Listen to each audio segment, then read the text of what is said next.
Allah.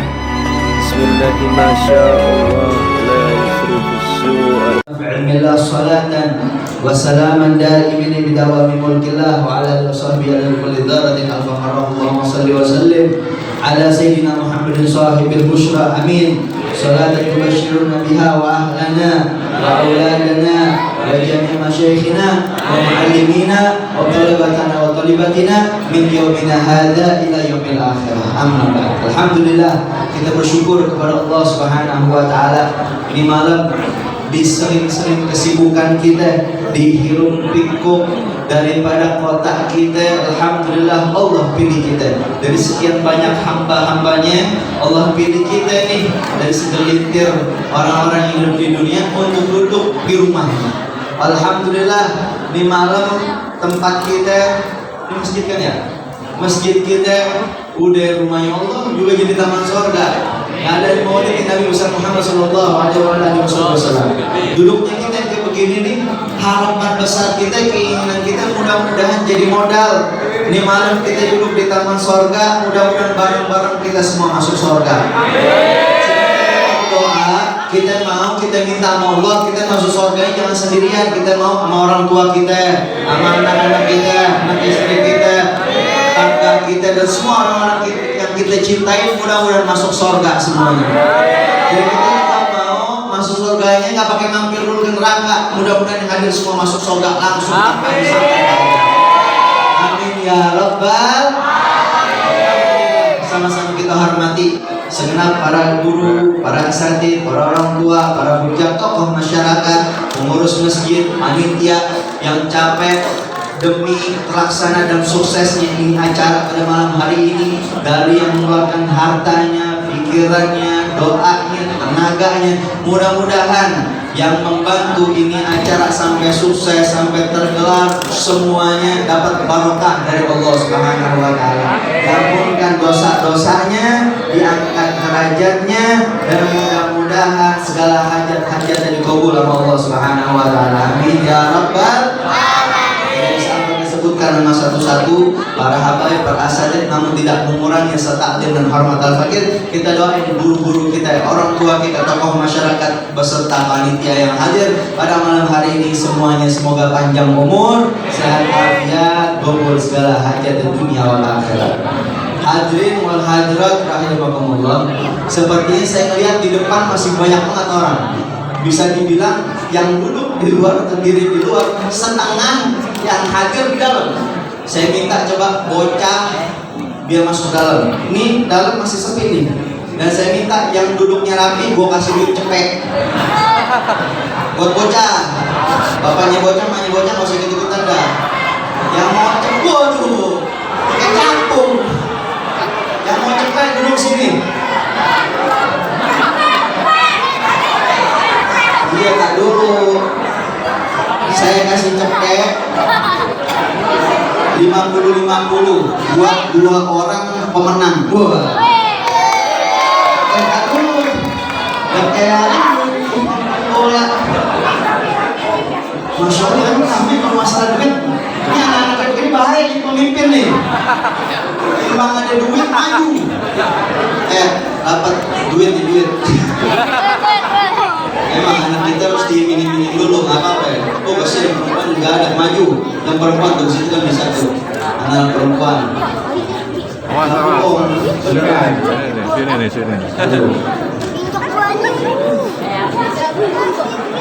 Anda pokoknya di kantong, tenang aja.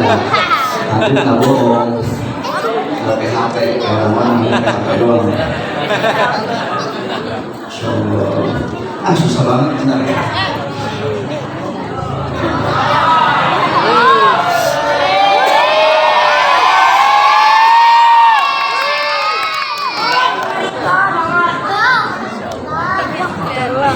Tambahin dah 3 orang, 2 laki, 1 cewek, 3 ya.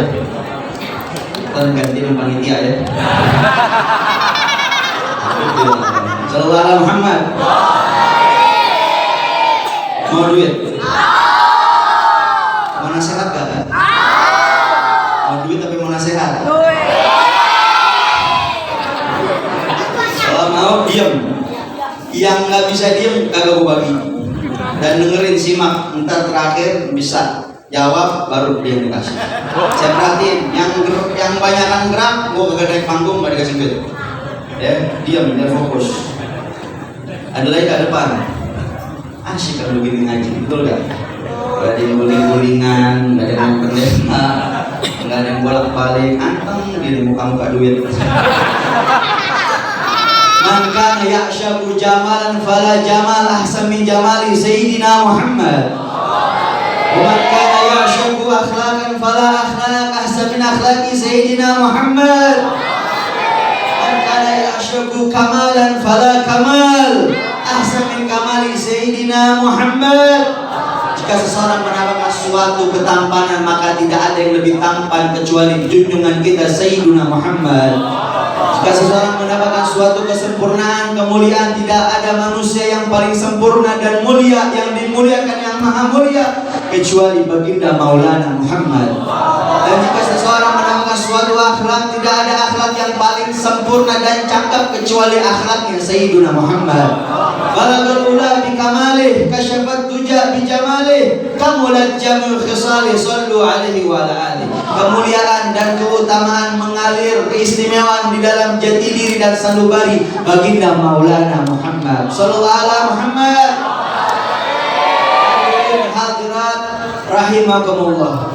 Duduknya kita ini malam memperingati Maulid Nabi besar Muhammad. Walaupun bulan Maulid udah lewat, rasanya terasa hampa dan anyep. Kalau kita punya masjid, kita punya mushola, kita punya majelis, belum ada yang Maulid. Alhamdulillah, ini masjid kita, Masjid Misbahul Jannah, Masjid Aida Misbahul Jannah. Benar ya? Ngadain Maulid, gak mau kalah sama masjid-masjid lain, gak mau kalah sama majelis-majelis lain. Alhamdulillah, mudah-mudahan hakikatnya kita bikin Maulid nih, bukan kita yang butuh Maulid, bukan Nabi yang butuh Maulid, tapi kita yang butuh membaca Maulid Nabi Muhammad sallallahu alaihi wasallam. Nabi udah mulia, kita baca Maulid jadi mulia lantaran yang kita sebut orang yang mulia Sayyiduna wa Maulana Muhammad sallallahu alaihi wasallam. Nabi luar biasa.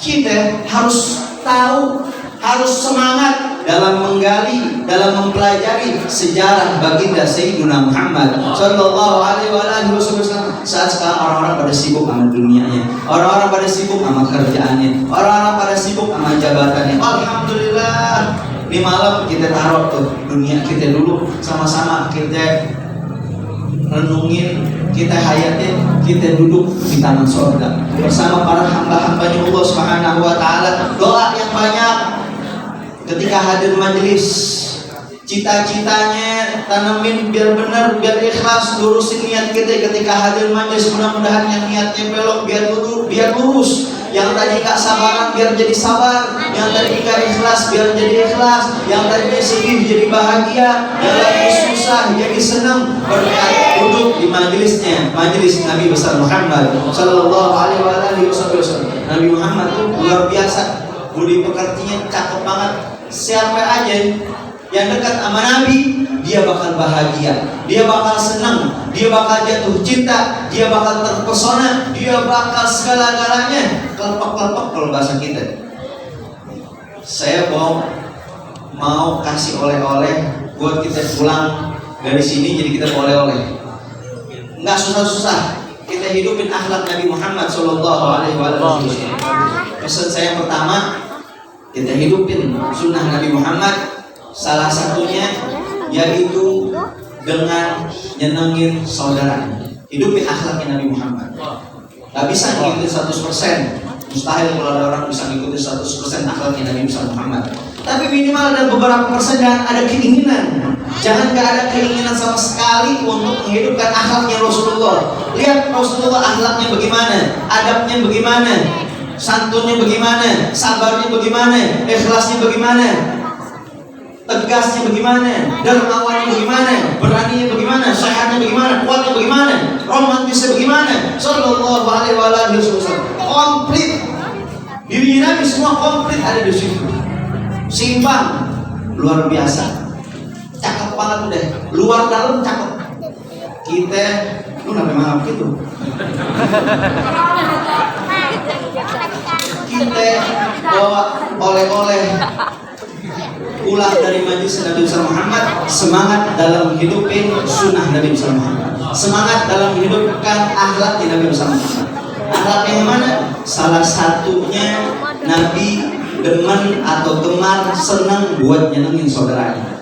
Akhir-akhir ini saya sering ngingetin orang, yuk sama-sama kita senengin saudara kita, kita senengin orang lain, kita bikin orang yang di sekitar kita, depan belakang kiri kanan kita, semuanya demen duduk sama kita. Itu akhlaknya Nabi.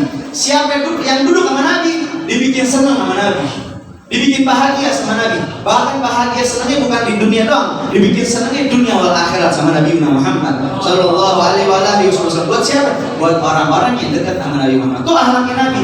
Itu budi pekertinya Nabi. Sifatnya Nabi demen menjaga perasaan saudara, demen bikin senang orang. Kita juga harus bikin senang orang. Minimal banget nih orang di sekitar kita duduk sama kita senang, senyum bawaannya. Jangan sebaliknya, orang dekat sama kita bawaannya empat, orang dekat sama kita bawaannya pusing, orang dekat sama kita bawaannya gak betah, pengen geser-geser, pengen menjauh, gak mau dekat-dekat sama kita. Jangan bikin orang yang dekat sama kita nyaman. Apalagi lebih dari itu, bukan sekedar nyaman, tapi dapat manfaat juga. Udah dapat senang juga, dapat manfaat juga. Jangan malah sebaliknya, udah bikin yang dekat sama dia nggak demen, juga nyusahin dengan perkataannya, dengan lisannya, disakitin hatinya dengan kata-kata yang nggak senonoh.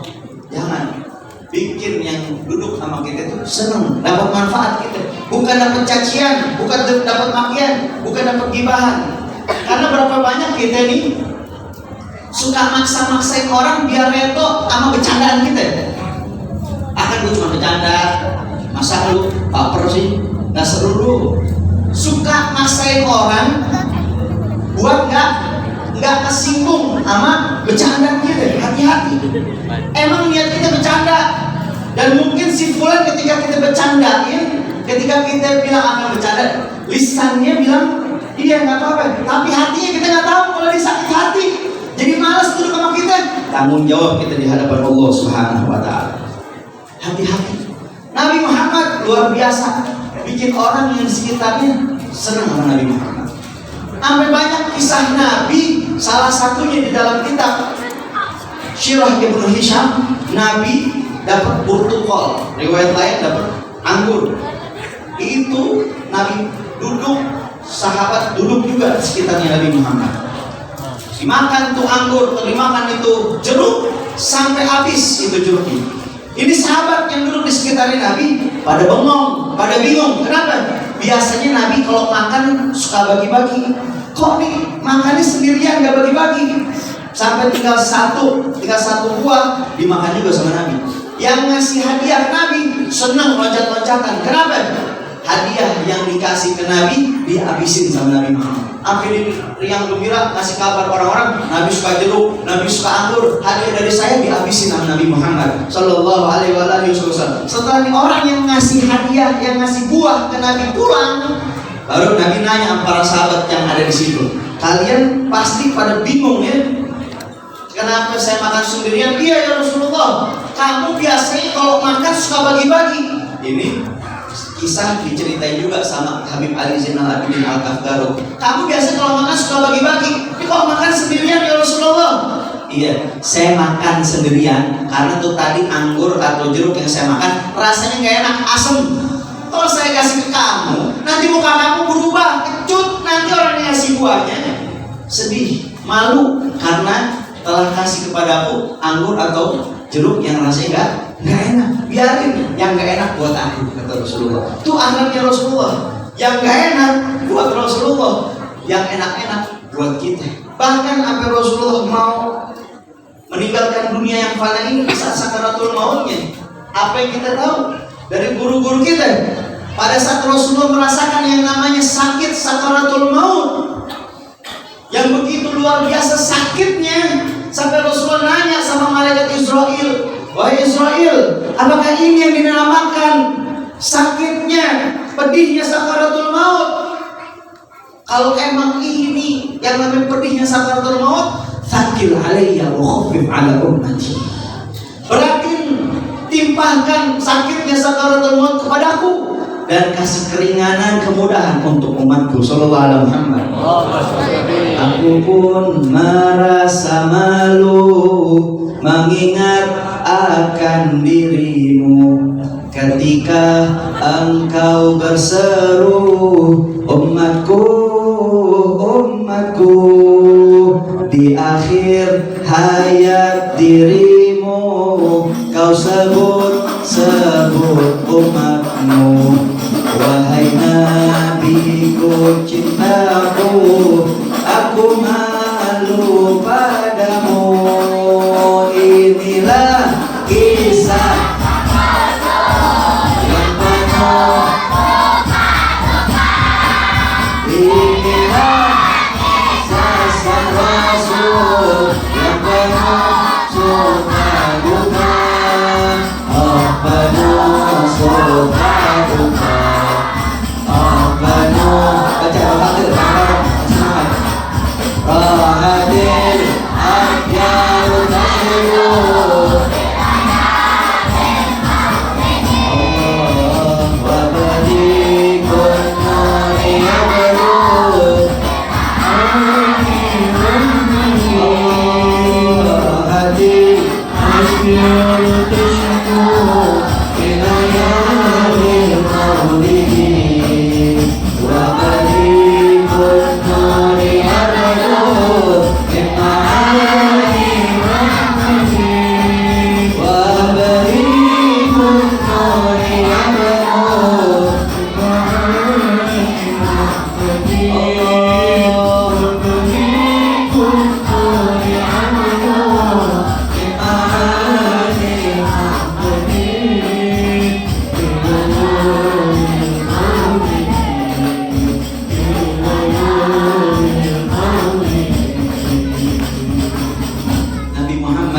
zahir batin yang cakep, karena Nabi Muhammad basyarul lakal manusia, emang manusia, tapi bukan sembarangan manusia. Kita sembarangan manusia, kita manusia biasa. Nabi Muhammad bukan manusia biasa, manusia tapi afdalul makhluk. Sebaik-baiknya makhluk adalah Nabi Muhammad Sallallahu Alaihi Wasallam. Zahir batinnya cakep, luar dalamnya cakep, indah, itu Nabi kita Muhammad.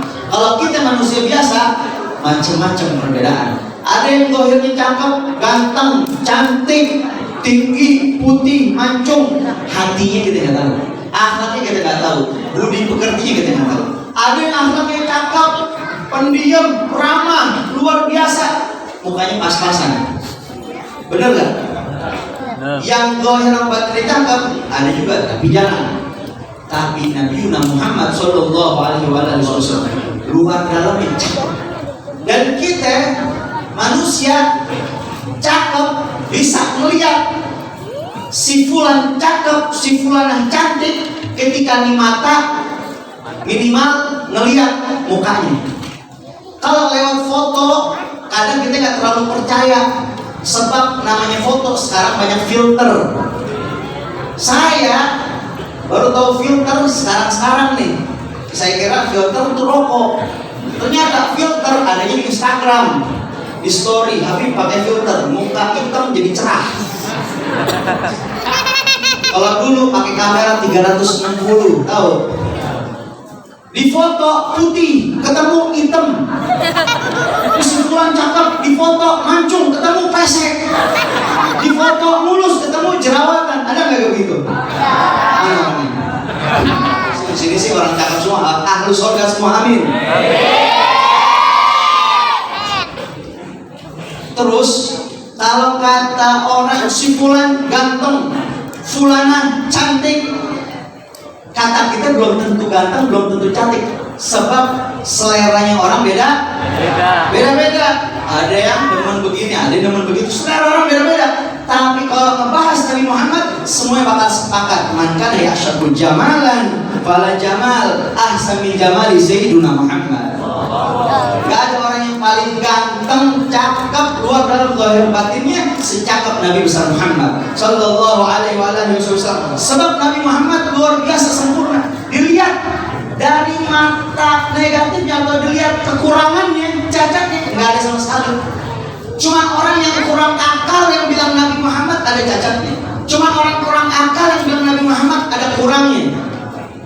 Cuman orang yang kurang akal yang bilang agama Islam yang dibawa oleh Nabi Muhammad bukan agama yang sempurna. Itu cuma orang yang kurang akal. Kalau guru-guru kita ngejelasin kita, para kiai kita, habaib kita yang soleh-soleh, mereka ngajarin kita Nabi Muhammad adalah afdalul makhluk, sebaik-baiknya makhluk ciptaan Allah Subhanahu wa taala. Luar biasa. Nabi Muhammad sallallahu alaihi wasallam begitu hidungnya begitu mancung, matanya, alisnya begitu luar biasa, kulitnya merah-merahan, luar biasa, ganteng banget, tingginya Nabi Muhammad. Kalau lagi berjalan sama orang yang tinggi, Nabi Muhammad sejajar, kayak ngimbangin. Kalau berjalan nih Nabi Muhammad, semua yang ada di situ, pepohonan, bebatuan, semuanya ngucapin salam sama Nabi besar Muhammad sallallahu alaihi wasallam. Semuanya ngakuin ini Nabi Muhammad adalah manusia yang luar biasa. Sampai-sampai bukan manusia doang, pohon dipanggil sama Nabi nurut. Sampai dikisahkan satu kisah di dalam kitab Al-Wafa fi Suratul Mustafa. Suatu hari datang Arabi kepada Nabi Muhammad. Datang satu orang Badui dari kampung ke Nabi Muhammad. Lalu sama Nabi Muhammad disuruh masuk Islam. Ittaqillah wahai Arabi, masuk Islam, takwa Allah. Wahai orang Badui. Lalu kata ini orang apa? Arini syai'an ya Muhammad. Tunjukin aku sesuatu wahai Muhammad yang dengan sesuatu tersebut aku bakal masuk Islam. Akhirnya ditanya, apa yang kamu mau biar kamu bisa masuk Islam? Udukil kasyajarah ya Muhammad. Panggil tuh pohon wahai Muhammad. Gak panjang lebar, sama Nabi langsung dipanggil itu pohon. Dipanggil itu pohon, seketika itu juga ketika dipanggil sama Rasulullah, itu pohon langsung bergerak, bergetar ke kiri dan ke kanan sampai terangkat akar kanannya, terangkat akar kirinya. Ja'at li da'watihi asyaru sajidatan tamshi ilaihi ala sakin bila gadami. Itu pohon melangkah demi langkah menghampiri Rasulullah sallallahu alaihi wasallam. Taat itu pohon dipanggil sama Rasulullah di hadapan Rasulullah, langsung itu pohon tertunduk dan hormat mengucapkan assalamualaikum ya Rasulullah. Insyaallah. Ini Arabi ngeliat pohon mengucapin salam sama Rasulullah, berjalan di atas akarnya. Terkaget-kagetnya seketika itu juga dalam riwayat ini orang Arab langsung masuk Islam. Lalu itu pohon dikembaliin lagi sama Rasulullah sallallahu alaihi wasallam. Siapa yang melihat Rasulullah dipanggil oleh Rasulullah bakal jatuh cinta sama Nabi Muhammad sallallahu alaihi wasallam. Nabi Muhammad tuh luar biasa cakepnya, gantengnya luar biasa, mukanya berseri-seri. Nabi Muhammad belum ngapa-ngapain, cuman senyum dikit doang. Senyumnya Nabi Muhammad begitu tabassama an mithli hablil ghamam. Nabi Muhammad kalau senyumnya lebih indah, lebih sejuk daripada butiran embun. Bapak-bapak, ibu-ibu, kalau pagi hari awal-awal masuk waktu duha atau isyraq, suka melihat yang namanya awan. Itu awan kita lihat di pagi hari begitu sejuk, cakep banget. Kadang kita suka ngopi ngeteh di situ sambil makan pisang goreng kalau ada, ya kan? Itu awan begitu indah, begitu sejuk. Wajahnya Nabi Muhammad lebih indah dan lebih sejuk daripada awan yang kita lihat. Nabi Muhammad suka senyum. Sampai ada salah sahabat berkata, selama aku masuk Islam belum pernah aku lihat orang manapun juga yang paling banyak senyumnya kecuali Sayyiduna Muhammad. Wakana sallallahu alaihi wasallam aktsarun nasi mutabasiman. Rasulullah adalah orang yang paling banyak senyumnya. Sampai-sampai Jarir bin Abdullah berkata, Mundu aslamtu mara'ani Rasulullah sallallahu alaihi wasallam illa mutabassiman. Setelah aku masuk Islam, kata Jarir bin Abdullah, salah seorang sahabat Nabi, belum pernah aku melihat Rasulullah, wajahku ketemu dengan wajahnya, melainkan aku dapati pada saat itu Rasulullah dalam keadaan tersenyum kepadaku. Sallallahu alaihi Muhammad. Sampai-sampai Ibn Auf berkata, ma in ra'aitu wa la sami'tu bimithli kullihi bikamithli Muhammadi.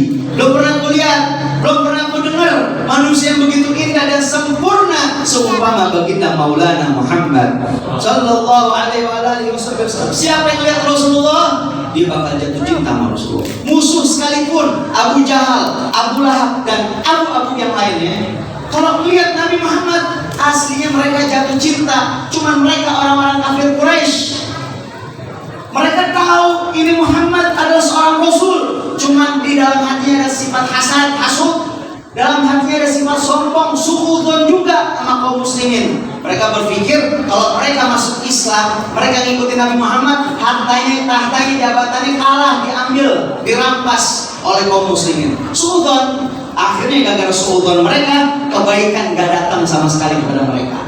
Padahal itu yang namanya Abu Jahal. Siapa Abu Jahal? Teman kecilnya Nabi, teman mainnya. Ketika mau dibunuh sama Abdullah bin Mas'ud pada saat perang Badar Kubro, tanya apakah kamu percaya sama Nabi Muhammad adalah seorang Rasul? Aku percaya Muhammad adalah seorang Rasul, tapi aku gak mau aja, gak masuk Islam. Aku gak mau ngikutin. Masya Allah. Kenapa? Udah suudzon duluan, buruk sangka duluan. Makanya orang kalau bawaannya sama saudaranya, sama temennya suudzon duluan, buruk sangka duluan, bawaannya benci duluan, hati-hati, kebaikan gak datang kepada dia. Tuh lihat kayak Abu Jahal, Abu Lahab, dan para kafir Quraisy yang lainnya, gak datang itu iman dan Islam, kebaikan kepadanya, karena di dalam hatinya ada sifat suudzon yang tidak baik kepada orang lain. Tapi itu namanya Abu Lahab, Abu Jahal. Abu Jahal gak berani. Kalau pada saat jalan di depan ada Rasulullah, gak berani ngelihat muka ketemu muka. Terus gimana? Abu Jahal kalau ketemu sama Rasulullah, lihat di depan ada Rasulullah, mukanya ditutupin pakai kain. Kenapa? Takut jatuh cinta ngelihat wajahnya Nabi besar Muhammad sallallahu alaihi wasallam. Abu Lahab, kita tahu dari awal-awal Nabi berdakwah mengibarkan agama Islam, setiap Nabi jalan di belakangnya ada Abu Lahab, pamannya sendiri. Setiap Nabi jalan di belakang ada Abu Lahab. Yang percaya nih sama keponakan saya. Ini keponakan saya ini orang gila, tukang bohong, tukang sihir dan lain-lain. Difitnah. Orang dalam yang caci maki, orang dalam yang busuk. Makanya luar biasa sakitnya kalau misalkan di saat kita berdakwah, di saat kita lagi jalan, di saat kita lagi kerja, di saat kita lagi aman juga urusan dunia, ada orang dalam yang rusuh, ada orang dalam yang musuh dari belakang. Itu sakitnya lebih sakit daripada orang luar. Betul gak? Insya Allah. Makanya hati-hati, jangan saling menyakiti, mendingan saling mendoakan. Itu Abu Lahab, biarpun dia sering caci maki Nabi, tapi tahu gak, sering caci makinya nggak dari depan, ngomongnya beraninya dari belakang, nggak berani dari depan. Karena apa? Nggak kuat melihat dan memandang wajah Nurul Mustafa, wajah yang begitu bercahaya, wajahnya Rasulullah Shallallahu Alaihi Wasallam. Itu orang-orang kafir Quraisy luar biasa. Mereka tuh biarpun nggak beriman sama Rasulullah, kita belajar dari kita kecil. Nabi Muhammad dapat julukan Al-Amin dari siapa? Dari orang-orang Quraisy yang kebanyakan mereka entarnya jadi orang-orang yang nyusahin Nabi, yang sering nyaci maki Nabi, musuh-musuhnya Nabi. Nabi Muhammad dijulukin sebelum jadi Nabi dan Rasul, dijulukin Muhammad Al-Amin. Karena mereka meyakini pada saat itu tidak ada orang yang paling jujur dan dapat dipercaya kecuali baginda Maulana Muhammad. Tapi pada saat Nabi diutus menjadi Rasul, apa yang terjadi? Dibutakan mata mereka dari kebenaran. Yang tadinya Nabi dipuji, tidak ada pujian yang disandarkan seperti Nabi Muhammad. Tidak ada orang yang dijuluki Al-Amin kecuali Nabi Muhammad pada saat itu.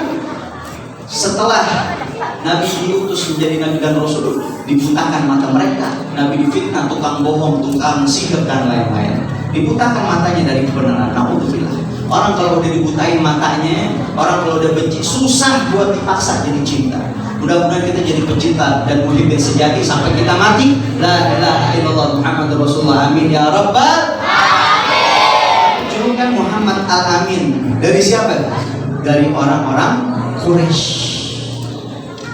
yang kebanyakan entarnya jadi musuhnya Nabi. Tapi mereka julukin Nabi juga Muhammad Al-Amin. Bukan sekedar julukin Muhammad Al-Amin doang, mereka praktekkan. Pada saat itu belum ada yang namanya bank.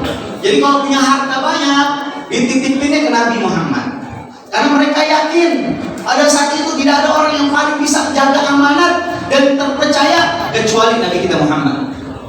Jadi biarpun mereka nggak beriman sama Nabi, tapi mereka nitipin hartanya ke Nabi. Coba kita gimana? Nabi Muhammad, orang nggak beriman sama Nabi, nyusahin banget Nabi Muhammad. Tapi nitipin hartanya ke Nabi, sama Nabi dijagain. Harta mereka dijagain sama Nabi.